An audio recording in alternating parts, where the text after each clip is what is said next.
Good day everyone. In this lecture we are going to discuss about the IO modules, and in the IO modules first we are going to discuss about the discrete type IO modules used in PLCs.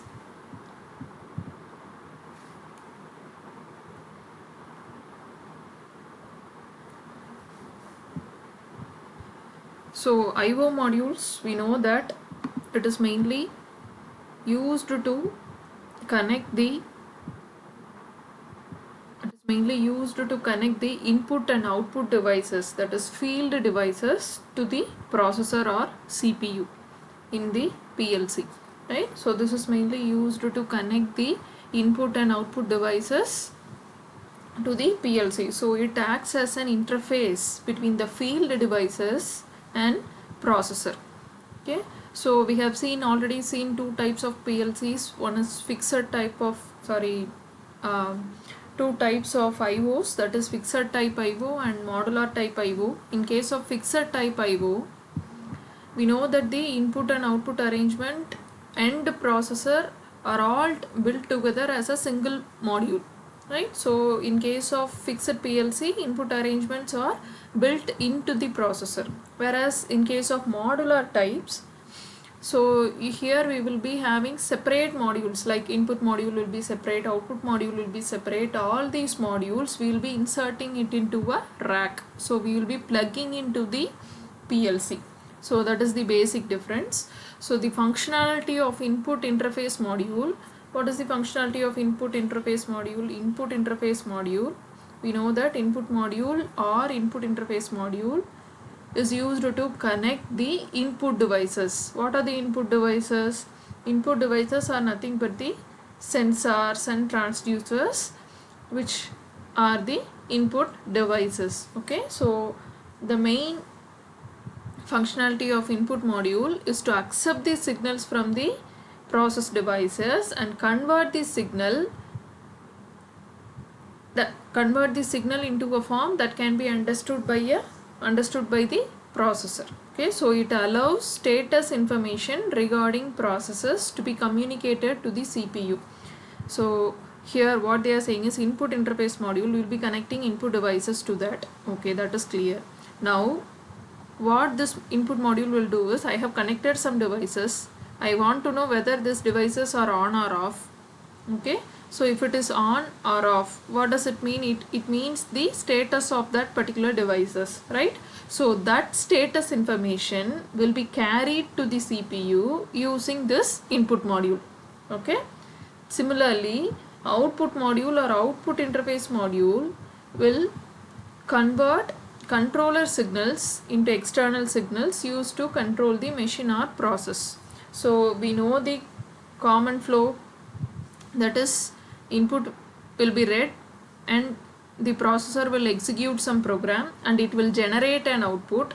That output, it has to be sent to the field devices. It has to be sent to the field devices to control that device or control the process. Okay, so what output module does is that it allows the CPU to communicate operating signals or control signals through the output module to the process devices. Process devices here can be actuators, motors, etc., which takes control action in the field.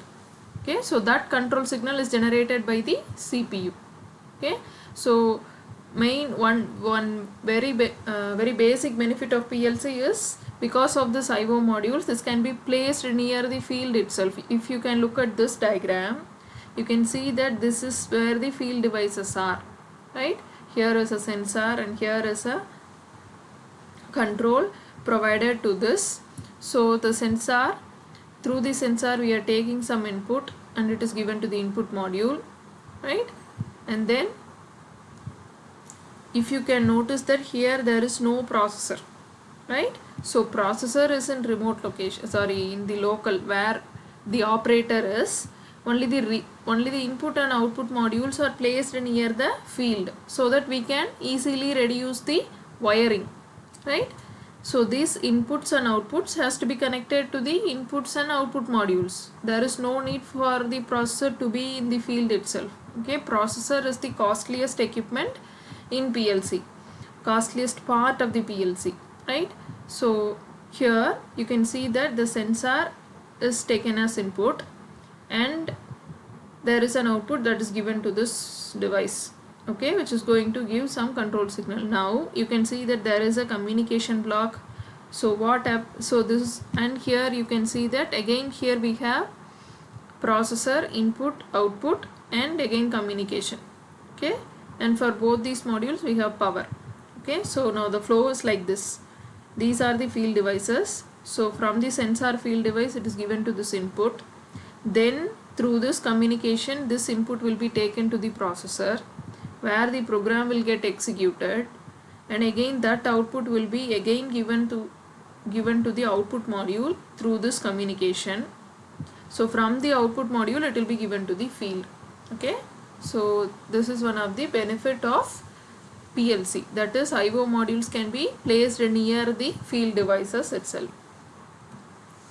And we have also seen there is a type of module called a combination IO module. So combination IO module, it means that it will have both input module and output module in the same module, okay, in the same block.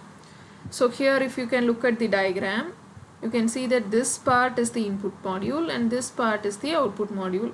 Together this is combinedly will be having a one it will look like a single module, which we have seen earlier, something like this. Okay, so here also all these IO modules, what does it contain? So all these IO module, it consists of a basic PCB board inside. Okay, now this PCB boards will be connected to the processors, okay, through electric circuitry connections. Okay, and one more thing is, one is the PCB board, other thing is the terminal assembly. Here you can look at the screw type arrangements, right? So these are the terminals. So here if you look at how many input terminals are available, we have 8 input terminals. Similarly, how many output terminals are available, we have 8 output terminals. Okay, so here we can connect 8 inputs and here we can take 8 outputs. Okay, so what are the two main parts of IO module? One is the PCB, that is the internal circuitry, and the other is the terminals. So here the devices will be connected to this screws. Okay, so we'll take a wire from the device and screw it to this particular terminal. It means that particular device is connected to this terminal. Okay, now the functionality of input and output module is to take whether that device is on or off and what does the value it contain. So that information this input module will take to the processor. Then after processing, an output will be generated. That output will be given to the output module. From there again to the field devices.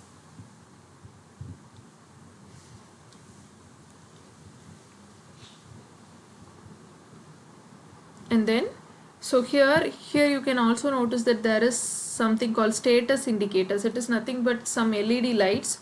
If suppose I am connecting one device to this first terminal, if that device is on, then the LED corresponding to this terminal will glow, so indicating the status of that particular device. So this is similar for input as well as output.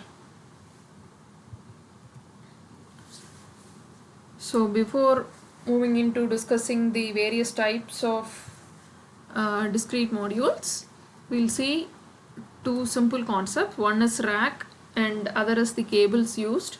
So rack, we know that in the modular type we have a rack arrangement into which we'll be placing all the modules. So a rack is referred to as a remote rack when it is located away from the processor module.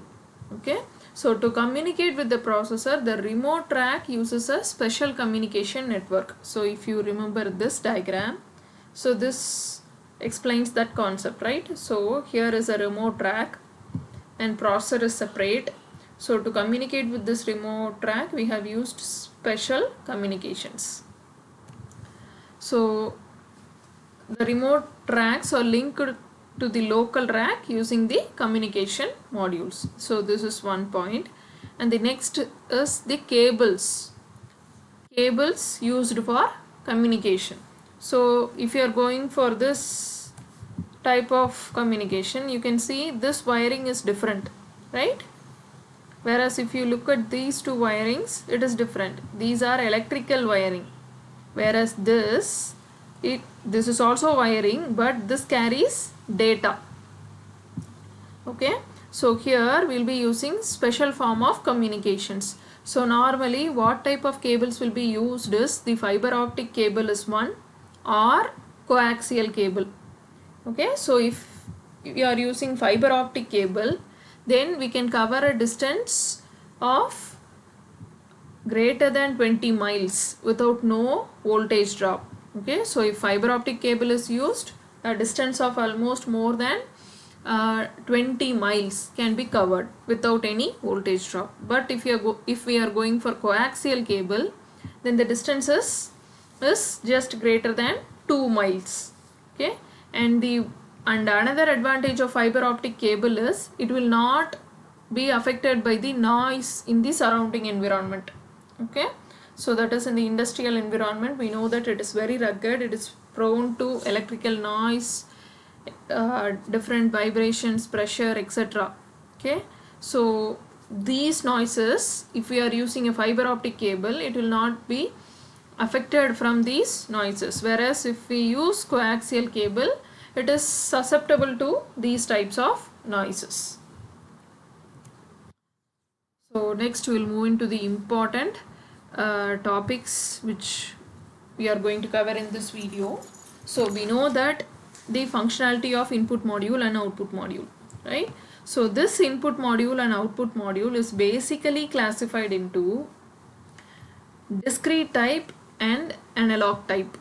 Okay, so we know the difference between discrete and analog, right? What is the difference? Discrete is, it has only two states. It is discrete. We have either 0 or 1. So that is what is discrete. Analog signal is a continuous signal. Okay, so analog is, the variation will be continuous. Okay, so discrete IO module, so we know that, so here you can see a picture, right? So here is the PLC. So at the bottom end you can see the discrete inputs, and at the top end you can see the discrete outputs. Okay, so this PLC, it supports only discrete inputs and discrete outputs. So what is this discrete inputs? You can see here the push buttons, selector switch, limit switch, proximity switch. Okay, so push buttons, it has only two status, on or off. Again switch, it has only positions, again on or off. And again limit switches, on off. Proximity switch, again on off. So it has only two states, either 0 or 1. If it is off, 0. If it is on, 1. Right? So these are the two status. Similarly, if you look at the discrete outputs, indicator lights, either light will be on or off. Again signaling column, again this will be on or off. Relays, again relays will be either on or off. Again motor starter, again on or off. These are the two status of these devices. Now what does a discrete IO module do is, it takes data from these devices. Assume all these switches are connected to each terminal of the this PLC at the input module. Okay, so we have how many devices? 1, 2, 3, 4 and 5 devices. So the status of these 5 devices, let us assume that only this push button is on, all others are off. Okay, so the data of this push button will be taken as 1 inside, and all others will be taken as 0 inside. Okay, so here we have written some program. Okay, so after executing that program, it will generate an output. Okay, so that output will be given to these 5 devices. Okay, so that output is, let us say that if the push button is on, this signaling column is going to get on. Okay, so what will happen is, I will receive 1, that is signal 1, status 1 for the signaling column alone. All other things will be get 0. So if we get 1, this signal column will be on and all other will be off. This is how the discrete control works using a discrete IO module. So here we are dealing with bits. Okay, so discrete IO modules also called as bit oriented inputs and outputs. So here we are going to discuss the block diagram of discrete input module. So here you can also notice that there is a term called AC. What does this AC mean? It just means alternating current. Okay, so this module is going to work with AC signal. Okay, that's it. But discrete is different. Okay, so discrete is only discrete type of devices can be connected to discrete input module. Okay, so here is the block diagram. So here if you can look at the block diagram, what we have L1 and L2 is nothing but the power line.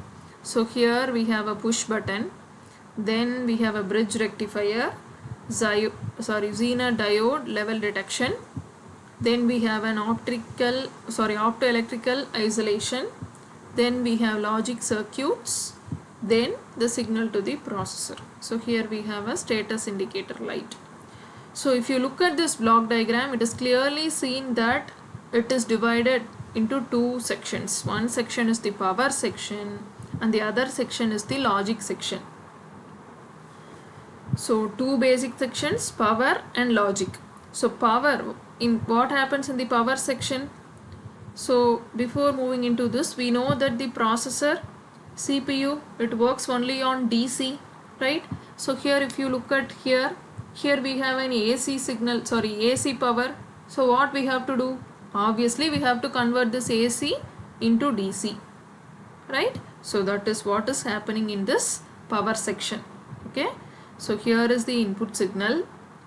Okay, so if this push button is pressed, it makes connection. So the device connected over here will be, the signal will be taken inside. So this is the device, it is connected here. So if we press this push button, what happens? It makes connection. So the signal will be taken inside. So what is the functionality of bridge rectifier? Rectifier, we know that it is converting AC to DC. Okay, so here is the AC signal, we converted it to DC. Then we have a Zener diode level detection. So we will be fixing a threshold voltage. That is, if the voltage from here, if it is greater than the threshold voltage, then the voltage will be sent to the processor. Okay, that is, the signal will be sent to the processor. Okay, then here we have an important part called isolation. We know the functionality of isolation. What is the functionality? It is mainly to isolate the field device which was connected here to the processor. We will not be connecting the field devices directly to processor, because here we are dealing with the AC. If there is any fluctuations in power, that will directly affect our CPU which was connected here. Okay, so each and everywhere we will be having this isolation. Okay, so here once this is pressed, signal, the contact has been made, signal will be sent to bridge rectifier which converts AC to DC. Then if that level is greater, then that signal will be sent to the optical isolation part. So here we have a part called phototransistor. Okay, so that will transfer the signal from this power section to the logic section. So logic section is where your status of the input device will be taken. Okay, so logic circuits processes the digital signal to the processor. Okay, so it processes, this logic circuit will process whether the signal is 0 or 1. Okay, so that data will be given to the processor. Okay, so power section, logic section, then the data from the input device is given to the processor through these conversions. Okay, so we look at the circuit diagram again here. the same block diagram is expanded as a circuit diagram here. Same L1 L2, that is power line connection. You have a fuse arrangement, okay. Then the push button. Here you can see the input module, that terminal.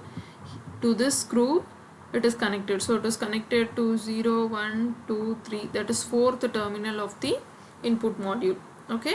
So here we have a filter arrangement, R1, R2 and C. It acts as a filter so that any unwanted power disturbances will be filtered out, okay. Then the signal, once push button is pressed, the signal will be given to the bridge rectifier, which converts AC to DC. Then we have a Zener diode, which mainly detects the threshold. If it is greater, then that signal will be given to the phototransistor. Look at the optical isolator part. This is an LED and this is a transistor, and there are two arrow marks here. It indicates the light produced from this LED. So the voltage from the Zener diode is given to this LED. It will produce light, so that light, it falls on this transistor. Once the light falls on this transistor, there is current produced in this transistor, so that current will be taken to the logic circuit, okay. If it is on, the signal will be given to here, so light is produced. From there conduction takes place, so here the logic circuit will take that the device is on, okay. So that will be indicated using this status indicator, and LED will glow indicating that this particular device connected to this terminal is on, okay. Then from there that signal will be taken to the processor for further processing. So what does the discrete input module do? What are the tasks? So first task is, it senses when a signal is received from a field device. So field device are the input devices which are connected to the input module. So first part is sensing the signal. Second is convert the input signal to the correct voltage level for the particular PLC.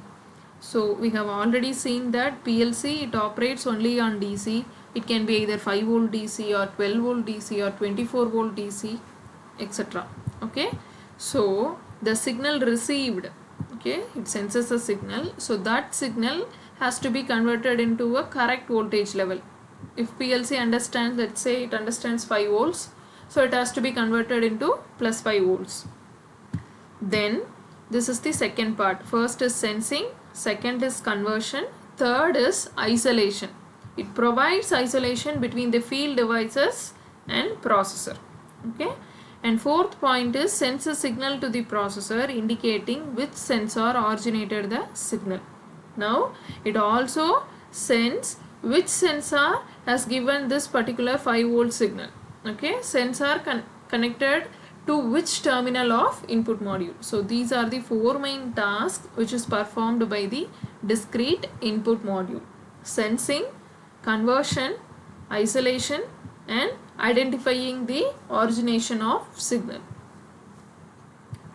So this is about input module. We have seen only the input side. What are the other thing? So next is the discrete output module block diagram. Again we have a terminology here. It is AC. It just means alternating current, okay. The device operates on AC, but the device operates on AC, but it produces input or output in discrete states. Either it will be on or off, that's it. So here again, if you look at the block diagram of discrete output module, what are the parts here? Again we have a logic circuit, again isolation, then we have a switch, then load devices. So if we look at again, this output module is again divided into two sections. One is the logic module, one is the logic section and other is the power section, and these two are coupled by isolation, okay. So we have already taken the signal from the sensor, and input module converted that signal and it given to the processor, okay. Now the processor it performs some function according to the logic we have written. Then it generates a signal, right? So that is the signal which is given here, digital signal from processor. Okay, so this signal will be again given to the logic circuit. Now again, what does this logic circuit do? This logic circuit will decode what the processor has sent, whether this signal from the processor is to make the output device on or make the output device off. Okay, so that will be decoded by this logic circuit. Okay, so if that is the signal from this processor is to make this load on, then that will be indicated here. Output status indicator will indicate that this particular device has to be on. Okay, then again the signal from this processor is again given to a phototransistor circuit. Through optical isolation, it is given to the switch. This switch will switch on the load device connected to the output module. Okay, so this is how the discrete output module works.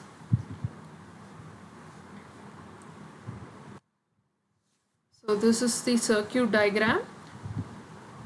So the circuit diagram is same. We have a digital logic circuit. So this logic circuit will receive signal from the processor. Okay, and this will decode what is that signal, and that signal will be given to this phototransistor circuit. Let us assume that signal from the processor is 1, that is 5 volts. This LED will be on, it will produce light. So that light will activate this transistor, producing current. So that current will be used to switch this triac switch. So triac is nothing but a semiconductor switch. Okay, then this triac is connected to the output module terminal. Okay, so this triac switch will switch on this load. Okay, so this is how the circuit diagram of the output module looks. Now instead of having triac, we can have these 3 types of switches. First is, what is this? This is a relay coil. Okay, so here you can see that we have a relay output, triac output, or transistor output. Now the output modules are also classified based on this, whether we want to have a transistor based output or triac output or relay output. If it is relay output, what does it mean is, this module will have a relay, and then if it is triac, we will have triacs like this. If it is transistor, we will have transistor over here in the power section of the output module. Okay, so this is nothing but the elements which are used for switching the devices on or off. It is nothing but a switch. Okay, but what is the difference between this relay, triac and transistor is, one is the time it takes to switch on the load devices. Okay, relay is electromechanical element, so it takes more time to switch this output device either on or off, whereas triac and transistor are semiconductor devices, so it has faster switching time. Easily it can make this load on or off. Okay, so this switching time is greater for semiconductor switches. That is one thing. Second thing is relay output. Here we can operate both AC load and DC load. There are, so we know, everyone know motors, right? So motor is an element. So here we have already seen in machines lab, we have seen very big motors, DC motors and AC motors, right?